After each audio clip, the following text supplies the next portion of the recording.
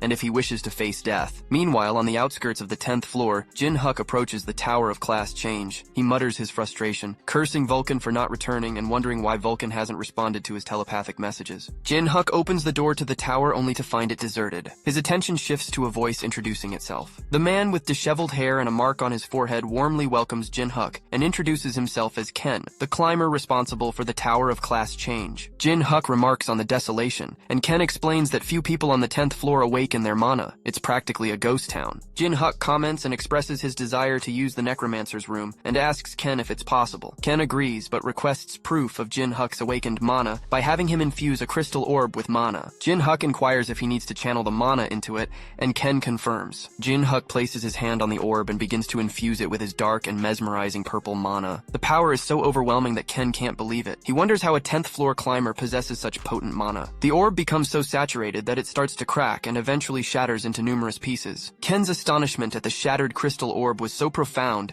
that he tumbled to the floor, unable to comprehend what had just transpired. Unperturbed, Jin-Huk casually inquired about the location of the Necromancer's room. Meanwhile, Vulcan engaged in a fierce battle with the dragon, his struggle evident. Internally, he fretted about not being with Jin-Huk, limiting his mana and soul resources. Sporting a sinister grin, the dragon taunted Vulcan, questioning how long he intended to hide behind souls and urging him to face the fight head-on. A bystander recognized the dragon's distinctive horns, confirming that he was indeed a dragon, a statement that infuriated the dragon. He turned towards the bystander, angrily demanding they be quiet and questioning who they were calling a dragon. The bystanders fled in fear. Observing this, Vulcan concluded that the man was unquestionably a dragon, but reacted sensitively to the term. It was as if his body and soul had been separated, prompting Vulcan to wonder if such a phenomenon was possible. Suddenly, Vulcan recalled that a similar occurrence had befallen Jin-Huk. His fascination brimming, he summoned a soul soldier and transformed it into a weapon, leaving the dragon astounded. Vulcan declared his intention to investigate the substance within the dragon's body and unleashed a soul laser, narrowly missing the dragon, whose coat bore the brunt of the attack. The dragon acknowledged Vulcan's strength, admitting that he was no mere ghost. Vulcan then employed spirit power, a magical technique that consumed souls as if they were mana, a skill even Jin-Huk couldn't wield. Yet Vulcan confidently asserted that he was Vulcan, the first spirit master, and would make sure the dragon regretted picking a fight, all while launching an assault. As the dragon dodged, he sarcastically asked if they were introducing themselves now. Appearing beside Vulcan to clash weapons, the dragon identified himself as Hendrik the Dragon Slayer, declaring that he was the human who would send Vulcan to Nirvana. A dragon slayer? Vulcan repeated, pondering how a potent soul like that ended up within a dragon's body. Hendrik unleashed his attack, the flowing dragon ride, forcing both combatants to create some distance. Vulcan realized his earlier carelessness, having underestimated Hendrik as a young dragon. If indeed there was a dragon slayer's soul within the dragon's body, and they were a climber of the 7,800th floor, Vulcan understood that even with Jin-Huk's arrival, victory against Hendrik was far from guaranteed. With agility, Vulcan evaded Hendrik's attack and launched a counter-offensive, but Hendrik scoffed, questioning whether Vulcan truly believed he would fall for the same trick again. Just as Hendrik was about to evade,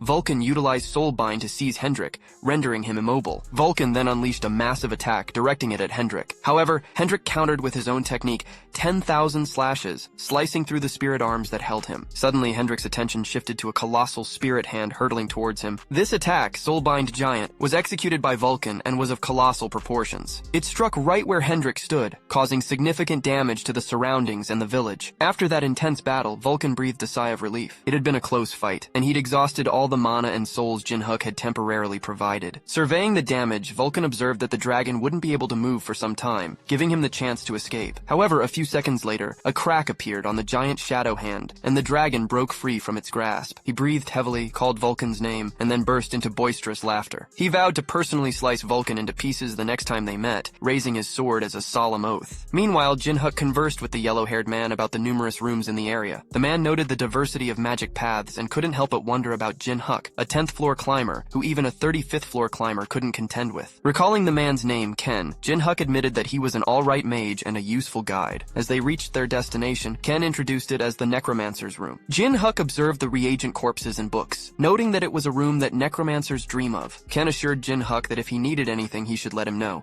to which Jin-Huk replied, sure. As Jin-Huk began to prepare, Vulcan suddenly appeared, startling the small fox. Jin-Huk inquired about Vulcan's whereabouts, and Vulcan reassured him, explaining that he had been a bit rough during his morning exercise. Vulcan noted that it seemed Jin-Huk was about to get started. Jin-Huk confirmed, and with a snap of his fingers, he commanded his spirit soldiers to get to work. They engaged in various tasks, some taking books, others drawing magic circles, and a few lighting candles. After all the preparations, Jin-Huk settled in the middle of the circle, surrounded by books and candles in a meditation pose. Miho, the small fox, noticed Jin-Huk closing his eyes and wondered what was happening, but Vulcan picked her up and suggested they stand back for now. Jin-Huk addressed Vulcan, saying that this might be his last command, and asked Vulcan to protect his body until he woke up. With a wicked grin, Vulcan warned Jin-Huk to be careful because if he died, he'd take over his body. Suddenly, as Jin-Huk initiated the ritual, a ghost appeared and gazed at him before entering inside his chest, startling Miho. Vulcan assured Miho that everything was going well, and explained that spirit power was a unique quality of a necromancer mage, allowing them to use souls as if they were mana. The quickest way to awaken one's spirit power was to be in a soul state, meaning they needed to die once. Vulcan keenly observed the change and realized that Jin-Huk had entered the soul world. A voice rang out, proclaiming ownership of Jin-Huk's body. Countless green souls materialized, all vying to seize Jin-Huk's body to gain a chance at life once more. Witnessing the chaos, Vulcan rallied his soul soldiers and instructed them to defend their master from the deceased souls. He summoned additional spirit soldiers to confront the green souls. Suddenly, Ken entered the necromancer's room, bewildered by the commotion. He couldn't help but clutch his head and exclaim in frustration at the pandemonium. Vulcan, trying to regain control,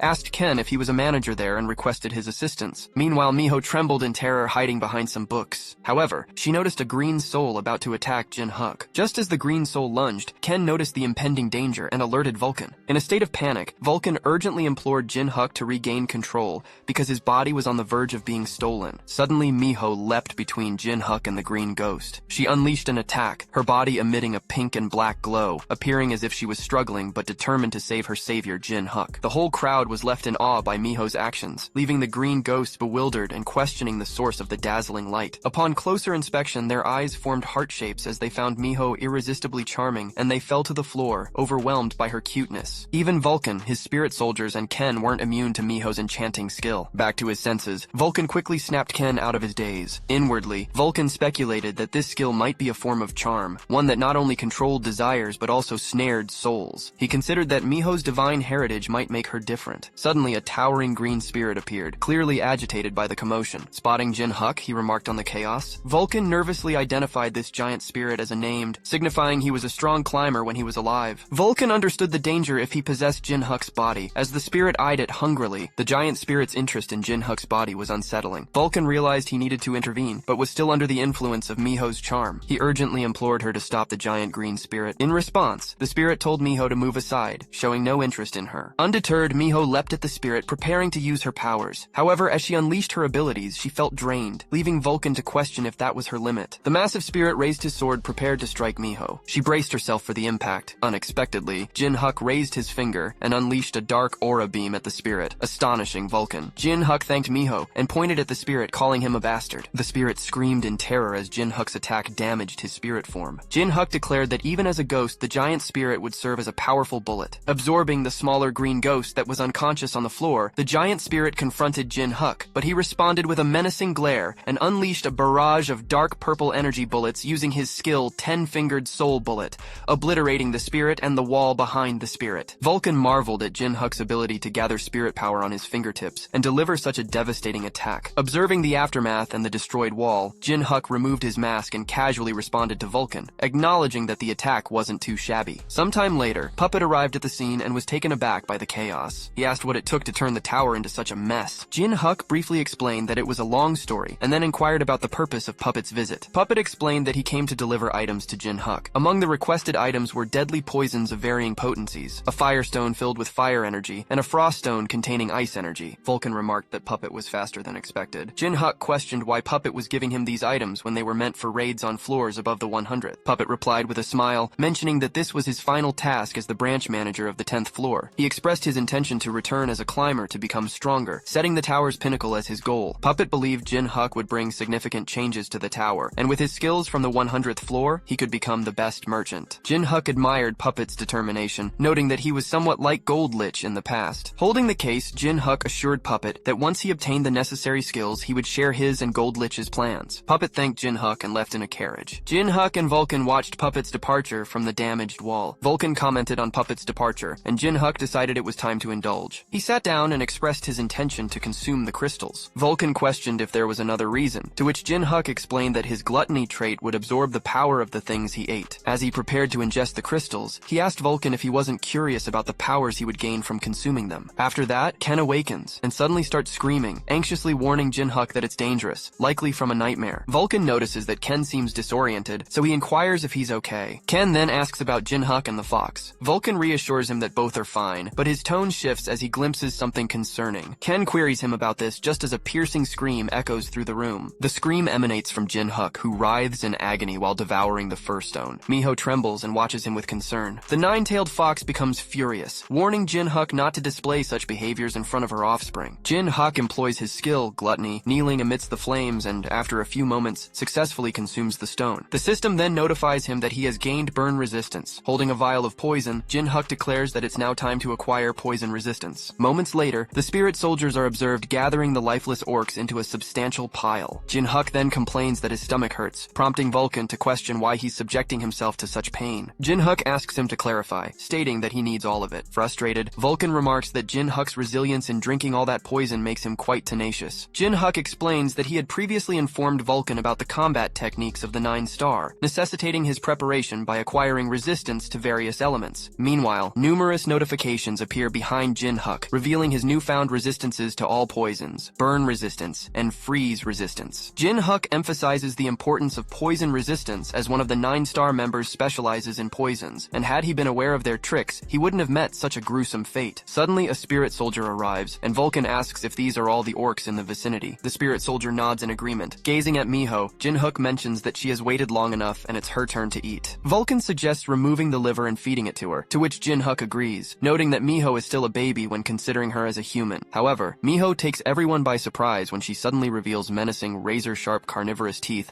and begins devouring the deceased orcs. Jin-Hook and Vulcan are left in shock. Once Miho finishes her gruesome feast, a notification indicates her progress in Part 2 of the quest, showing that she's consumed 127 raw livers out of 999. Jin-Hook expresses a desire to create a wave, but he hesitates due to the city's size, not wanting to draw too much attention. He then inquires about who Vulcan was fighting the previous night. Vulcan, somewhat surprised, asks if Jin-Hook is aware of it. Jin-Hook explains that he sensed fluctuations in Vulcan's manner, leading him to ask about the encounter. He wonders if Vulcan had met one of the four royalties. Vulcan admits that he encountered a powerful dragon and used his spirit power to immobilize it. Suddenly, Jin-Hook begins to emanate a menacing dark purple aura and exclaims, "One of the four royalties is here." Nervous, Vulcan urges him to calm down, cautioning against emitting such demonic energy in the middle of the street. Jin-Hook notices a drop of blood and wonders if it's a side effect of his gluttony skill. Vulcan reiterates the need to calm down and informs Jin-Hook that the dragon he encountered was no ordinary one. Jin-Hook queries what Vulcan means by that, and Vulcan proceeds to recount the entire story. Jin-Hook, deep in thought, puts his finger to his chin and mentions the dragon slayer Hendrik. Vulcan adds that what the dragon told him does make sense. Jin-Hook ponders the idea of one's body and soul acting independently. Vulcan points out that he initially had doubts but witnessed an example in Jin-Hook himself. Jin-Hook exclaims, "Hendrik the Dragon Slayer," and notes that even he knows that name. He explains that Hendrik began his journey by slaying young dragons and eventually took on other dragons that came after him, earning him the title of Dragon Slayer. Jin-Hook had heard that Hendrik met his end on the 700th or 800th floor. Vulcan suggests that Jin-Hook might be walking into a trap set by the four royalties. With a smirk, Jin-Hook expresses his intention to meet Hendrik, but he suddenly starts coughing. Vulcan reprimands him for going overboard, explaining that his gluttony trait is broken and there's a penalty for consuming things. After ingesting the poison, fire, and frost stones, it's imperative for Jin-Hook to swiftly seek treatment for the internal injuries they've inflicted. Jin-Hook questions treatment by a priest. "Are you out of your mind?" he inquires of Vulcan, asking if he's willing to undergo purification via divine power, along with the aid of spirit soldiers. Vulcan, in response, queries what Jin-Hook intends to do, and insinuates that continuing without treatment might result in dire consequences, even jesting about the possibility of Jin-Hook bleeding uncontrollably. Jin-Hook realizes that obtaining divine power might be the most prudent course of action. Vulcan dismisses this idea as ludicrous. Suddenly, Jin-Hook notices Miho growling at someone nearby and asks her what's causing the sudden agitation. He wonders why she's behaving in such an unusual manner, then attempts to silence her when he experiences discomfort in his ear. Abruptly, Vulcan addresses Jin-Hook, expressing concern about the peculiar behavior of the people around them who seem to be moving mindlessly, unresponsive to Miho's howls. Jin-Hook admits he's uncertain about the reason, but observes the people walking in an eerie synchrony. Unexpectedly, a golden circle materializes above Jin-Hook and Vulcan, causing their eyes to widen. They turn around to find a woman with a halo above her head approaching them. She greets them with, "Nice to meet you, Ghostface." Jin-Hook is taken aback and inwardly exclaims, "An angel!" Without wasting a moment, Jin-Hook returns the greeting while preparing to strike, but in the blink of an eye, the angel stands in front of him, sword in hand, warning him not to take actions he'll regret. Shocked, Jin-Hook acknowledges her swiftness with a smirk. The angel offers her greetings once more, saying, "Nice to meet you, Ghostface." As Jin-Hook attempts to move his sword, he can't help but acknowledge the angel's incredible strength. She firmly holds his sword, and his efforts to wrest it from her grasp prove futile. The angel proceeds to inform him that his mouth is in a terrible state, and his throat, stomach, and intestines are all seriously damaged. Feeling her touch, he questions her actions. Suddenly, the angel begins to emit a radiant glow as she steps back. Vulcan inquires about Jin-Huk's well-being. Inwardly, Jin-Huk notes that his previously damaged body now feels completely healed. He gazes at the angel and recognizes this extraordinary power as divine power. The angel then inquires if Jin-Huk can accept that she's not his enemy after what she has done. Introducing herself as Uriel, she reveals her affiliation with Wingless. A few moments later, a commotion is heard, and the NPCs regain consciousness, bewildered about their recent actions. The scene transitions to the Gold Lich Hotel. Within the hotel, the maids find themselves in a dazed state, contemplating whether they'd overexerted themselves lately. Unbeknownst to them, Jin-Huk watches from the shadows. In the hotel room, Jin-Huk confronts the angel, questioning her intentions. She openly admits to having subtly adjusted the memories of the NPCs, a precaution taken to protect the local citizens. Rushing rumors of her presence and causing an influx of angels heading to the 10th floor would have been detrimental. Jin-Huk privately muses that her methods might be excessive but not entirely reckless. Memory alteration, huh? Not a bad idea, he remarks. Concerned that she might use this on him, Jin-Huk seeks reassurance. She explains that it is impossible to manipulate the memories of individuals with a strong sense of self like himself. Uriel then brings up Miho and Vulcan, prompting Vulcan to acknowledge her ability to perceive him. Jin-Huk questions why she sought him out, and she enigmatically speaks of the one who wears the mask, condensing grotesqueness and defying the heavens. She prophesies that despite their weaknesses, Jin-Huk and his followers will ultimately succeed. Speculating that her visit is related to a prophecy within Wingless, Jin-Huk inquires if it is a divine revelation. Her response is, it's similar. Inwardly, Jin-Huk surmises that the one who wears the mask condenses grotesqueness likely refers to him. He then asks about the group Wingless, since it is his first encounter with them. Suddenly, Uriel removes her coat, revealing her back and the absence of wings, a shocking sight. She explains the dire state of the angels, driven to madness by greed. Those who defied them were branded as sinners and cast out, subjected to the punishment of having their wings a symbol of angels torn away. In short, they were angels no more. Uriel reveals that Wingless is a collective of angels like herself, all once part of Utopia, the city of angels. According to the prophecy,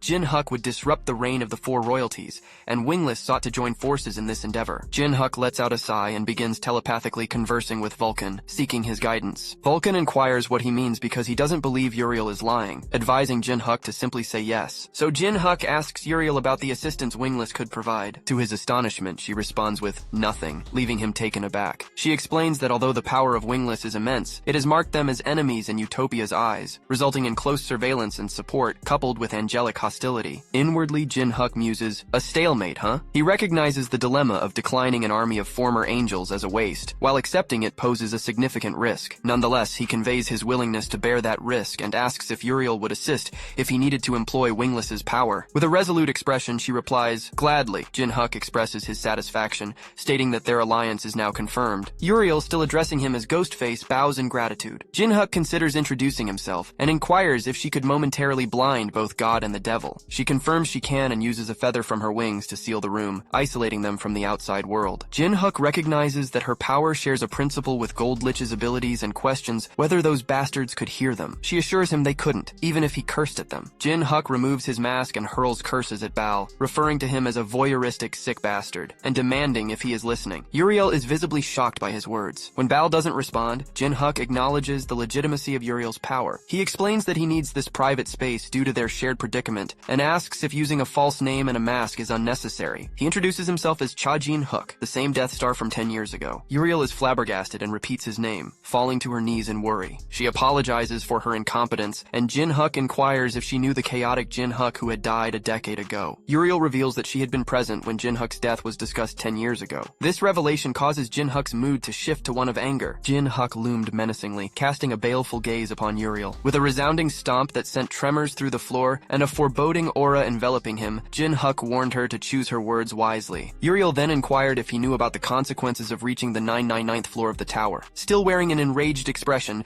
Jin-Huk responded, suggesting that one might become a voyeuristic transcendent, akin to a deity or demon overseeing the tower's affairs. Uriel referred to these beings as the angels, but paused and amended her statement, noting that the four royalties had been consumed by their arrogance, attempting to monopolize their positions and eliminating those who sought to conquer the tower except themselves. In bewilderment, Jin-Huk mumbled, "Select and kill?" Uriel asked if he knew about it. Jin-Huk, now convinced that the mastermind was before him, furiously threatened to deliver her head to where his wings resided. He seized her by the neck with with shadowy hands, prompting her to explain that she became wingless a decade ago for opposing the select and kill order on a particular climber whose name was Death Star. Jin-Huk, upon hearing this revelation, released his grip, awkwardly acknowledging his improper behavior and offering an apology. Uriel assured him that it was all right and accepted the burden of her actions. Jin-Huk, understanding the distinction between the wingless and the angels, refrained from venting his anger on her. Uriel expressed her gratitude for his understanding and suggested that, like them, there might be other victims of the four royalties, encouraging Jin-Huk to welcome them if they approached. Jin-Huk agreed, realizing their potential as allies in the war against the four royalties. He then inquired about where to meet her again, and she directed him to the wingless hideout on the 9th floor of Dream City. Jin-Huk remarked that the 190th floor seemed significantly lower than he had expected. Uriel explained that the higher the floor, the more influence the four royalties held, and the floors from 200 to 300 were under his territory. Jin-Huk realized that he had almost forgotten that this territory was under the reign of the martial Emperor Tess, who ruled over the floors from 200 to 300. Setting up their base within his territory meant a higher chance of the four royalties meeting their destruction. When Uriel asked if she could get dressed, Jin-Huk agreed, saying, "Of course." As she prepared to put on her coat, he couldn't help but notice her feathers. He inquired if there would be a trace if she gave him something, and she explained that due to the pursuit of the angels, she could only bring herself. With a creepy grin, Jin-Huk assured her that it was enough. Uriel, however, looked at him with disdain, asking, "You were that type of person?" Panicking, Jin-Huk clarified that he didn't mean that, and only wanted some of her feathers. Uriel sighed with relief and mentioned that if it was that, she could give him some because her feathers grow back. As she removed some for him, Jin-Huk inwardly acknowledged his relief, thinking he'd asked carefully because he believed they didn't grow back. After giving him some of her feathers, she cautioned him not to show the feathers outside, as angels had a skill for locating the feathers' owner. Jin-Huk assured her he planned to consume them. Her mood shifted and she teased, "So you were that type of person." Jin-Huk insisted he wasn't that type, and she trusted him, telling him to get going and that she'd see him next time in Dream City. Jin-Huk agreed, promising to meet her expectations. She said she'd look forward to it and then disappeared. Jin-Huk sat down, and Vulcan asked if he was going to eat the wing now. Jin-Huk, filled with excitement, confirmed this and wondered if he could endure the angel's divine power and what abilities he might gain. Vulcan, resigned since the third poison told him to do as he pleased, then told Miho not to eat anything she found, much like Jin-Huk. Jin-Huk proceeded to eat the wing, but something unexpected happened. His entire body began to emanate a golden aura as he screamed in pain. Vulcan, accustomed to these bizarre situations, simply shrugged and went on to give Miho an airplane ride while Jin-Huk struggled to breathe. Jin-Huk's screams of pain echoed in the background, but Vulcan paid little attention. Suddenly, Jin-Huk found himself waking up in the mind realm. Confused, he asked himself if he had fainted. Realizing that he was now in this unusual place, he contemplated whether his body had decided that consuming divine power was too much, meaning he had to win here. As he got to his feet, Jin-Huk turned around and was met with the sight of an enormous, glistening golden waterfall. That waterfall embodied the divine power surging within him, resembling a colossal mountain. Jin-Huk silently expressed relief that he didn't have to engage in a battle with Uriel. Even if he had emerged victorious and devoured her essence, the thought was too unsettling to dwell upon. Suddenly, the water began to surge, and it dawned on him that the waterfall was more than just a mere illusion. He needed to break through this cascade of divine power before it seized control of his mental realm. He pondered his options and with a sly grin mused, "Well, there's only one way, isn't there?" Back in the tangible world, Vulcan's attention shifted to Jin-Huk, observing that he was employing spirit power, but there was something distinct this time. Jin-Huk was utilizing his own soul as the substance for this spirit power. Miho appeared concerned, yet Vulcan reassured her, expressing faith in Jin-Huk because his actions indicated he had a plan. Vulcan eagerly anticipated what surprises Jin-Huk had in store. Returning to Jin-Huk's struggle, he was witnessed sucking the divine power through a conduit. After a few moments, he admitted, "This isn't it either." To encapsulate his spirit power imbued with divine essence, he reasoned that crafting an image of himself consuming it, given that he had acquired the power through gluttony, would be the right approach. However, he felt that failure was looming if he continued down this path. If the divine power overwhelmed him, he'd either lose consciousness permanently or have to relinquish this newfound power. Nonetheless, with unwavering determination, he questioned himself, calming his nerves by acknowledging that it was a creation of his own soul. Suddenly, a shadowy figure began to materialize, and a massive shadowy monster materialized beside Jin-Huk. Sporting a devious grin, Jin-Huk declared, "Now this is the real deal." He proceeded to manipulate the monstrous entity, which began to consume the golden divine power bit by bit. Jin-Huk maintained his menacing smirk, repeatedly chanting, "More, more, more," as his shadowy creation voraciously devoured the divine power. Back in the real world, Jin-Huk was seen smirking, and near him, Baal wore a satisfied smile. Baal began to clap with excitement, noting that Jin-Huk's actions seemed to mirror his own. He welcomed the emergence of the Demon King of Gluttony. In a brief flashback, Jin-Huk had mentioned the greedy dragon, and the Gold Lich had identified this entity as Baal. To them, Baal was a neutral deity with a penchant for scheming. True to his name, he possessed an insatiable greed, indulging in various species and desiring even more. He's an insatiable dragon with an appetite for everything in this world, aptly named the Greedy Dragon. The Gold Lich had just started explaining the enigmatic history of this greedy dragon when the flashback abruptly ceased, bringing us back to the present where Jin-Huk harnessed his greed and completely consumed the divine power. In the tangible world, Vulcan roused Jin-Huk from his trance, and Miho, elated to see him awake, eagerly embraced him with a hug. Jin-Huk assured her he was back. Vulcan couldn't resist asking if Jin-Huk had succeeded or failed, ready to poke fun if it were the latter. With a smirk, Jin-Huk dismissed Vulcan's hopes of mockery, affirming his success as he exhibited his newfound divine energy merged with the dark power. Jin-Huk explained that despite its current small size, he had developed an organ capable of generating divine power. He turned to Vulcan for his opinion, asking if he was content with this result. Vulcan privately marveled at the extraordinary outcome, but also recognized the lurking danger. Jin-Huk, not yet strong enough to withstand a coordinated assault from the four royalties, was vulnerable in his current incomplete state. Facing off against the four royalties could prove fatal. A few days later, on the 10th floor hunting ground, Jin-Huk's spirit soldiers were busy dispatching numerous orcs. Suddenly, they encountered an unusual-looking orc that managed to take down one of the spirits. Jin-Huk and Vulcan watched from above, and Jin-Huk uttered, "It has begun," with a growing pile of orc corpses behind him. The orc skillfully cleaved through the spirit soldiers, leaving them bisected on the ground. A sudden radiant glow emanated from the wound, leaving the orc in awe. The source of the golden light was a celestial spirit soldier. Jin-Huk turned to Vulcan and inquired about his experience with the new Holy Spirit soldier. Vulcan shared that it performed as expected, serving as the exclusive healer for both the undead and spirit soldiers. It completely nullified the typical Necromancer's drawback of resource wastage due to weak endurance during summoning. Nevertheless, given its divine nature, it had a propensity for seeking enlightenment. Jin-Huk commented on the situation, noting that they could only be cautious in dealing with it. Meanwhile, Miho indulged in consuming the orcs. Vulcan remarked that it seemed like she had finished her meal. Jin-Huk inquired whether it was enjoyable, observing the quest notification displaying that Miho had devoured 892 raw livers out of 999. Jin-Huk contemplated how he had unexpectedly earned the Orc Slayer title for the second time. He then opened his status window, revealing his traits, stats, name, skills, subclass, class, and physical condition. Inwardly, he acknowledged that his divine power had grown over the past few days,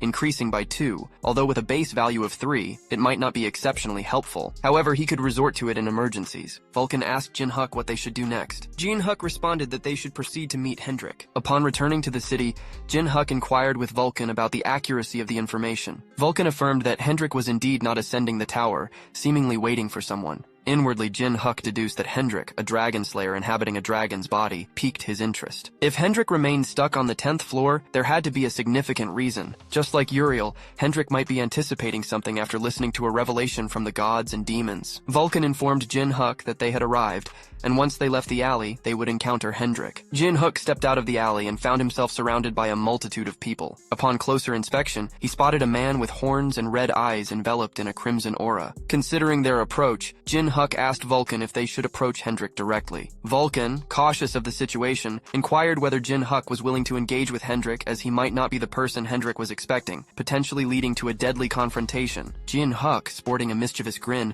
proposed settling the matter through combat. Vulcan responded, dubbing Jin-Huk insane and suggesting that he go on ahead without him. Jin-Huk taunted Vulcan, stating that he knew Vulcan was fearful due to a past encounter where he got quite battered in a fight with Hendrik. Vulcan retorted, "Scared? Who got battered?" defending his pride as the first spirit master. Vulcan asserted he'd never run away. Jin-Huk, however, urged him not to lie, mentioning how he had fled looking worse for wear. Hendrik suddenly closed his eyes, and they were transported into a flashback where he was told that the one who could fulfill his wish would appear on the 10th floor and asked to wait. Returning to the present, Vulcan and Jin-Huk faced Hendrik. Jin-Huk asked if he was Hendrik, to which Hendrik replied in the affirmative, adding that he had been wondering when Jin-Huk would approach him. Hendrik then recognized Vulcan as a familiar face, causing Vulcan to tremble. Hendrik abruptly declared that Jin-Huk had passed, prompting Jin-Huk to express his displeasure with Hendrik's initial judgment, though he chose to let it slide since Hendrik said that he passed. Hendrik noted the prying eyes around them and requested that Jin-Huk follow him. They reached what seemed like a dead-end alley, leaving Jin-Huk puzzled about why they had ventured so far. Jin-Huk pointed out the many alleys in the square. Suddenly, Hendrik placed his hand on the wall and a portal materialized. He entered it, and Jin-Huk informed Vulcan that they would follow Hendrik, stepping through the portal. Inside, Jin-Huk questioned Hendrik about their location, to which Hendrik explained it was a subspace, a hidden space on the 10th floor where the eyes of the gods and demons held no power. Jin-Huk Jin-Huk contemplated that he could unmistakably sense that something had weakened. Hendrik posed a question, expressing his intention to exterminate all the dragons who had slain him within the tower. He asked Jin-Huk if he was prepared to join him in achieving this goal. Jin-Huk responded with a smirk, remarking that Hendrik's ambition seemed rather petty for a man of his stature. Incensed, Hendrik demanded clarification about what Jin-Huk meant by petty. Vulcan intervened, privately informing Jin-Huk that Hendrik was a formidable monster on a different level, and questioned why he was provoking him. Jin-Huk telepathically labeled Vulcan a loser, and assured him that he had a plan in mind. Addressing Hendrik, Jin-Huk acknowledged that he might not fully understand Hendrik's situation, but he could grasp how Hendrik had become the way he was. Jin-Huk expressed his certainty that Hendrik was aware that the culprits who had wronged them weren't limited to the 4 royalties. Jin-Huk stated that he didn't care why Hendrik had become fixated on dragons, but declared it insufficient for him to form an alliance. He proclaimed his intention to exact vengeance on all those who had wronged him, irrespective of whether they were the 4 royalties or anyone else. In essence, Hendrik's goal was too little for Jin-Huk to ally with him. Hendrik, in response, inquired if Jin-Huk genuinely planned to confront the 4 royalties. Jin-Huk asserts that they both embody a state of death yet alive, attributing those malevolent individuals as the culprits responsible for his demise. Abruptly, Hendrik begins to chuckle, eventually erupting into laughter, leaving Jin-Huk and Vulcan to observe him in silence. Subsequently, Hendrik extends his apologies, affirming Jin-Huk's correctness. A sudden transformation in Hendrik's demeanor transpires,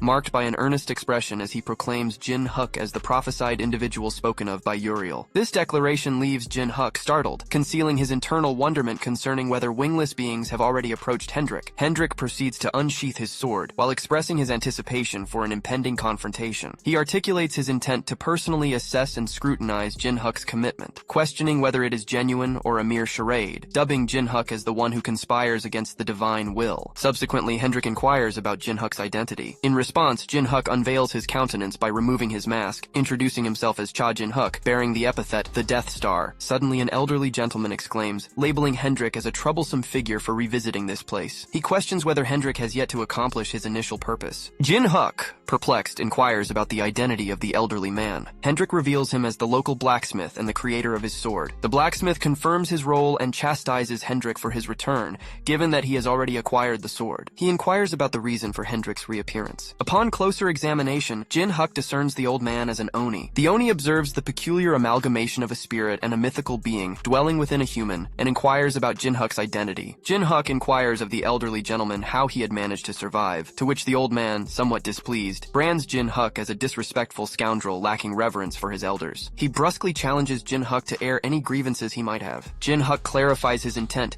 seeking to know how the old man had endured that calamity. Suddenly, the Oni's countenance shifts to one of gravity, and he poises himself to strike Jin-Huk with his mallet, convinced that Jin-Huk was the arsonist responsible for his village's devastation. However, Hendrik intervenes, restraining the Oni's hand. The Oni, tears glistening in his eyes, implores Hendrik to release him, asserting that Jin-Huk had set his village ablaze. Hendrik reassures him, urging him to calm down and explaining that Jin-Huk shares a similar background. Vulcan, curious, inquires if the Oni was acquainted with an Oni named Haru. The Oni, taken aback, questions how Vulcan knew Haru. Back at the elderly man's location, Jin-Huk quietly recounts his encounter with Haru, prompting a sense of relief in the Oni upon hearing that Haru was alive. Hendrik, standing nearby, ponders internally how surprising it was that such a fortuitous coincidence had unfolded. The Oni recounts that that day marked the commencement of their village's traditional festival. Every Oni had ascended to the 100th floor, but due to his advanced age and illness, he had stayed behind. Tragically, that very night, his village was reduced to ashes. Anxiously, the Oni inquires about Haru's safety. Jin-Huk reassures him, disclosing that Haru is currently on the 9th floor, and they would soon reunite with her. The Oni then notes the mask in Jin-Huk's possession, and inquires if it belonged to Haru. Jin-Huk confirms it, explaining that Haru had regarded it as her way of repaying him for saving her. Hendrik, curious about Haru's strength, asks Jin-Huk, who affirms her prowess and adds that she is still growing, likely surpassing them in one-on-one battles. Hendrik inquires about Haru's status in Jin-Huk's party, wondering if she was a temporary or permanent member. Jin-Huk explains that he had embraced Haru's mask and committed to seeking vengeance alongside her. Jino, the Oni blacksmith, gratefully grasps Jin-Huk's hand and introduces himself. He pledges to do everything within his power to support Jin-Huk and implores them to rebuild the village with Haru. Jin-Huk, slightly taken aback, responds, well, we should. Observing the scene, Vulcan muses internally about whether Jin-Huk comprehends that accepting the mask is equivalent to accepting Haru's proposal. Jino generously offers all the weapons in his workshop. After inspecting the swords, Jin-Huk notes their exceptional quality, surpassing those received from the Gold Lich. Hendrik clarifies that Jino is is the finest Oni blacksmith, explaining the exceptional craftsmanship. Following this exchange, they decide to depart but find Gino peacefully asleep. Hendrik remarks that Gino appears to have finally relaxed upon learning of a survivor from his village, a rarity in his experience. Jin-Huk suggests they leave Gino to rest and expresses his intention to bring Haru to meet him. As he observes the elderly man, Jin-Huk inwardly anticipates that Haru would gain strength from this meeting and feels pleased. Suddenly, Vulcan urgently calls Jin-Huk and warns him to be cautious. With quick reflexes, Jin-Huk evades an attack from Hendrik. In response, he questions Hendrik's motives. Hendrik reminds him about their previous discussion, emphasizing that he had mentioned testing Jin-Huk. Grinning, he warns that if Jin-Huk isn't skilled enough to survive, he should abandon any notion of challenging the will of the gods. Jin-Huk retorts, insisting that he will test Hendrik as well. Just as their conversation unfolds, nearby buildings begin to crumble, marking the onset of a fierce battle between Jin-Huk and Hendrik. As Jin-Huk dispatched his spectral warriors toward Hendrik, the latter swiftly drew his blade and cleaved those ethereal entities into countless fragments. Out of thin air, floating blades converged around Hendrik, poised to pierce him, but he thwarted their attempt by swinging his sword, recognizing it as shallow tricks. Unexpectedly, Jin-Huk materialized above Hendrik and launched an offensive with his blade. Yet Hendrik adeptly evaded the strike with a deft maneuver. Hendrik gripped Jin-Huk's hand and flung him onto a nearby house, leaving Miho anxious. Hendrik acknowledged Jin-Huk's title as a mage and necromancer, recognizing his remarkable dexterity, but cautioned that this trait could lead to a problem. Suddenly, Vulcan materialized behind Hendrik and ensnared him with his chains, questioning him about what he thinks about the first spirit master. Jin-Huk then unleashed a potent magic technique called Gungear, astonishing Hendrik as he claimed it to be his mightiest. Grinning, Jin-Huk exclaimed, "Kaya!" and launched arrows toward Hendrik. In response, Hendrik's sword reacted, forming intricate patterns which Vulcan recognized. Hendrik employed a skill known as Enchant Dispel Magic, severing the chains that bound him. Seeing this, Vulcan urgently instructed Jin-Huk to dodge. Hendrik unleashed another skill, Shattering Dragon Slash, intercepting and obliterating the arrow before advancing toward Jin-Huk. The ensuing impact caused a massive explosion. Vulcan, with concern in his voice, called out to Jin-Huk. Hendrik struck Vulcan with his sword, noting that Vulcan was Jin-Huk's most potent soldier, leaving him with nothing more to say as he closed in on Jin-Huk, proclaiming his impending defeat. Jin-Huk then appeared on the side of the house, calmly stating, "Nope." Holding a bow, he declared himself as the strongest one remaining. Jin-Huk aimed and shot a volley of small arrows toward Hendrik, but he completely missed him, prompting a retort from Hendrik about the stark contrast between Jin-Huk's swordsmanship and his archery skills, describing the latter as atrocious. However, the arrows took an unexpected turn, glowing with magic, and returned to pierce Hendrik, causing him to descend inwardly. Jin-Huk celebrated a critical hit and resolved to go all out to finish Hendrik. Donning his own mask, Jin-Huk mentioned that he had only previously brought out the side effects when using the mask with Haru, but now he intended to succeed. As he put on the mask, he harnessed his battle foresight. Hendrik's anger intensified, conjuring a colossal fire tornado at his location. Jin-Huk regretfully noted that he had missed his chance, and that Hendrik was not an easy foe to vanquish. Hendrik, now with a transformed countenance, laughed and acknowledged Jin-Huk's strength, asserting that he had lost in terms of numbers. He declared that the fight wasn't over, craving more. Hendrik unleashed his skill, charging Dragon Spark, urging Jin-Huk to continue the battle. Jin-Huk was left in disbelief, internally grappling with the realization that there seemed to be no way out. He could track Hendrik's attacks with his battle foresight, but he lacked the speed to evade them, and getting hit would prove fatal. With no alternative, Jin-Huk retrieved his fox mask, donning it and expressing his trust in it. He looked rather impressive with his new mask. The elderly man's eyes snapped open, his shock palpable as he beheld the havoc wrought by Jin-Huk and Hendrik. He bellowed, demanding to know what was happening, suspecting Hendrik's hand in it. In an instant, Miho sprang from her slumber and fled the house, leaving Garen in pursuit, shouting to her about the danger. As Miho gazed at a colossal beam of light, her apprehension was etched across her face. The source of the radiance was none other than Hendrik as he readied an attack known as the Charging Dragon Spark. He abruptly vanished, leaving Jin-Huk bewildered by his sudden disappearance. Out of nowhere, Hendrik reappeared before Jin-Huk, his sword perilously close to his face. A colossal explosion ensued, and when the dust cleared, it was evident that Jin-Huk had evaded Hendrik's assault. After the debris cleared, Hendrik was astounded to realize that Jin-Huk had miraculously evaded his devastating attack, causing him to secretly concede that this wasn't an assault that Jin-Huk's agility alone could evade. With serene poise, Jin-Huk materialized behind Hendrik, untouched by the confrontation. This left Hendrik pondering whether the enigmatic mask adorning Jin-Huk belonged to that mystical fox. Hendrik couldn't help but chuckle, questioning Jin-Huk's motives as he prepared to retaliate. Jin Huk, however, equipped weapons similar to Wolverine's and lunged at Hendrik, their blades clashing in a tense showdown. Countless clashes ensued between them, their weapons clashing and sparking in a flurry of combat. Abruptly, Hendrik burst into laughter, complimenting Jin Huk's enhanced mobility and newfound strength, pondering aloud whether the mystical fox mask was the source of this transformation. In response, Jin Huk maintained an unwavering silence, his eyes carefully scanning for an opportunity. Seizing a perceived weakness, he lunged forward to strike, but soon realized that Hendrik had deliberately created this opening to deploy his magic. Hendrik's sorcery triggered a powerful explosion where Jin Huk had stood moments ago. Astonishingly, Jin Huk emerged from the settling dust unscathed, poised in a defensive stance with an intense gaze. He attempted to employ the charm skill on Hendrik. However, Hendrik swiftly shattered the charm and quipped, "I don't swing that way," a chuckle following as he explained that such spells could be easily broken with a bit of focus. Suddenly, Jin Huk materialized in front of Hendrik, retorting, "But you'd have to stop moving for a moment." Internally, Jin Huk resolved not to employ a weak weapon and decided to conclude the confrontation with a decisive attack. He announced his intention to employ the Gung Hun skill, combining it with all master martial combat, Fox's mobility, and various enchantments such as enhanced physical strength, spirit power, demonic energy, and divine power. As he readied a punch, he informed Hendrik that this would be the end, concluding with a taunting remark and unleashing the Choi Gang Hun technique, a straight jab with a mighty shove. Jin Huk propelled Hendrik, unleashing a cataclysmic explosion that laid waste to numerous buildings. Amid the debris, Vulcan struggled to regain his footing, questioning whether he had lost consciousness and pondering the outcome of the battle between Jin Huk and Hendrik. His attention was abruptly drawn to Cha Jin Huk, standing as if he had emerged victorious, blood trickling from Jin Huk's eyes and mouth as he began to stagger, prompting Vulcan to call out his name with deep concern. Internally, Jin Huk acknowledged that he had expended all his strength, rendering his body immobile. He regretted not finishing Hendrik with his last attack, especially since Hendrik remained standing before him, far from defeated. Hendrik, visibly battered and fatigued, informed Jin Huk that he had passed. However, Jin Huk's irritation flared, and he rebuked Hendrik, asserting that he had failed. He emphasized that deploying a final move should render one incapacitated, all while dubbing Hendrik a monster. Hendrik, seemingly perturbed, raised a contemplative finger to his chin, expressing annoyance while saying, "To think that Jin Huk would fail him while looking like that." Abruptly, Hendrik relented with a begrudging, "Fine," announcing his intent to determine Jin Huk's fate after unleashing his ultimate assault. He reasoned that he had taken a liking to Jin Huk, so he needed to pass no matter what. Jin Huk, however, implored him to hold off as his body refused to respond. Yet Hendrik remained undeterred, preparing to execute his flower dragon attack. As the formidable assault closed in on Jin Huk,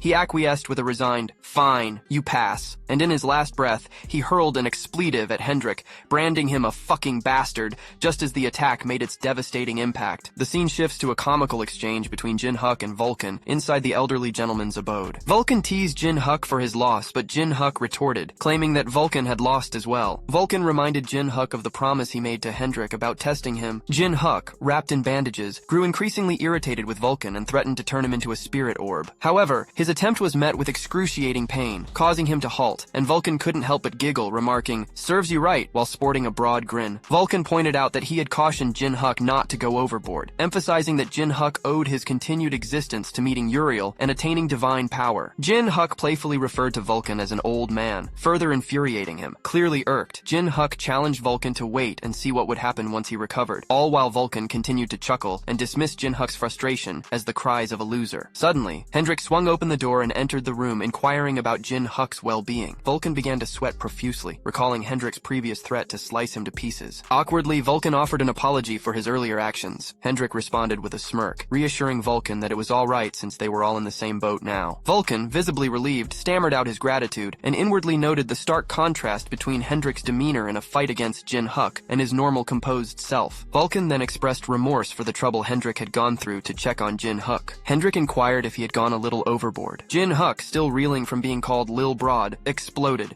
challenging both of them to face him in a fight, convinced he'd win next time. Inwardly, Hendrik acknowledged that Jin Huk would indeed be capable of defeating him one day. After taking a deep breath, Jin Huk calmed down and revealed the reason he had summoned Hendrik. He wanted to hear Hendrik's story, particularly about his past life and death. Hendrik began by recounting how his family and hometown had vanished mysteriously, courtesy of the dragons. His miraculous survival was attributed to his burning hatred for dragons. He proceeded to climb the tower just like other climbers, but he was fortunate to possess exceptional talent. Jin-Huk noted the similarity between Hendrik's history and that of someone else he knew. Hendrik divulged that he had slain his first dragon on the 600th floor and subsequently embarked on a journey of revenge. Jin-Huk remarked on the quick progress to the 600th floor, wondering if Hendrik then went on to confront the four royalties. Hendrik confirmed this, but mentioned that it also marked the commencement of a pursuit by a team dispatched by the four royalties. This pursuit became his daily routine, and as he grew stronger, the penalty lessened. He revealed that their branch on the 800th floor had essentially been wiped out. Inwardly, Jin-Huk explained that the penalty system was designed to prevent high-level climbers from monopolizing the tower, imposing restrictions on their abilities on lower floors rather than the higher ones they'd reached. This was why he'd survived Gold Lich's attack.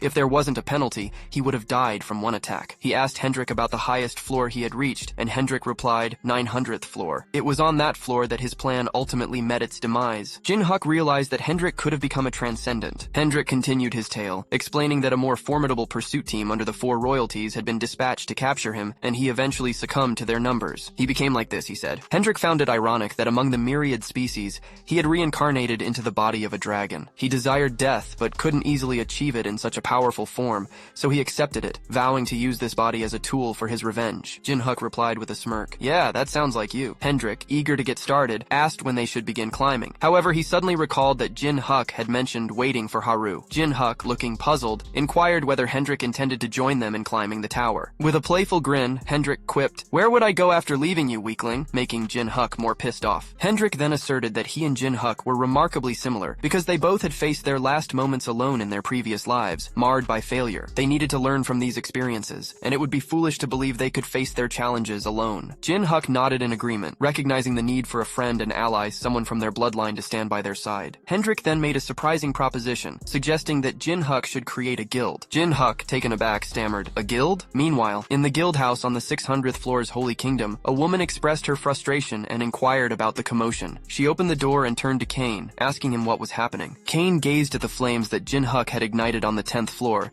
and casually diverted her attention, mentioning an intriguing report from the White Swallow branch on the 10th floor. He explained that the branch had been reduced to rubble by a single individual, leaving her in shock. Kane elaborated, noting that according to Beck Helio's report, it didn't appear to be the work of an ordinary organization or guild. Her surprise deepened, and she asserted, "Impossible." She pointed out that even on a lower-level floor like the 10th, the penalty placed restrictions on one's strength, making it seemingly impossible for someone to accomplish such a feat. Kane snapped his fingers in agreement, adding that even 9 stars like them found it impossible to conquer a guild house after receiving the 10th floor penalty. This indicated that the person responsible had already acquired immense power, much like them when they first entered the tower. The girl fell silent for a moment, and Kane suggested that it was still a possibility. She inquired about their course of action if such an individual truly existed. With a sly grin, Kane proposed employing the same method they had used 10 years ago, eliminating them all. Kane's plan involved hiring a skilled bounty hunter for the task. In another scene, a blonde girl was depicted defeating a massive snake, casually remarking that she'd completed another task for the day.